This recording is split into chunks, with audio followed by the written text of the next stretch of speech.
Most people don't realize this, but your emotions are controlling your entire life. And if you don't understand how they work, they will quietly control your future too. Every single day, we fight emotional battles no one else can see. We feel stress, we feel fear, we feel anxiety, and most of us believe these feelings are caused by what happens to us. But the truth is, it's not the event that hurts us most. It's the meaning we attach to it. Anything external that happens to you, you immediately assign it value. And the value you assign is directly proportional to the level of emotion you feel. The higher the meaning, the deeper the pain. The lower the meaning, the lighter the burden. There will be moments in life when you hit what feels like a brick wall. And in that moment, you have two choices. You can choose anxiety, you can choose fear, you can choose stress, or you can choose strength, you can choose calm, you can choose a positive mindset.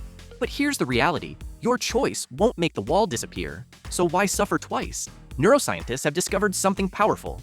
Your brain often decides the path you will take before you are even aware of it. Your reactions are not random. They are patterns. Automatic responses shaped by your identity, your subconscious self-image. Your mind and nervous system work like a goal-striving mechanism. They constantly guide you back to the person you believe you are. If deep inside you believe, I am anxious, your mind will find reasons to feel anxious. If deep inside you believe, I am strong, your mind will start finding strength. To change how you respond emotionally, you must change who you believe you are. But here's what most people miss. Your emotional patterns were built over years, layer by layer, experience by experience.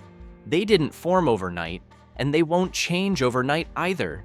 The key is consistency. Small shifts in how you interpret events, repeated daily, create massive transformation over time. Think about the last time you felt overwhelmed. In that moment, your body responded with stress hormones, your heart rate increased, your breathing changed.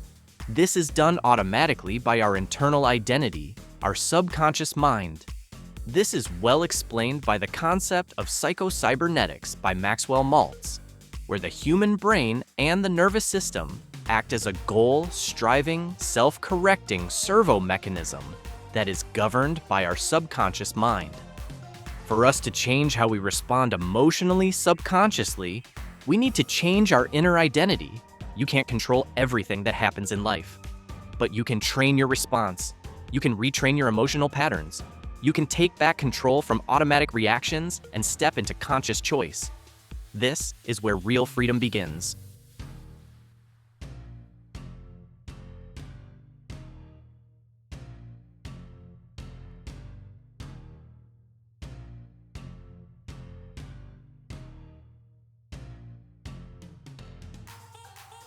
Don't forget to subscribe for more powerful insights on mastering your mind and emotions.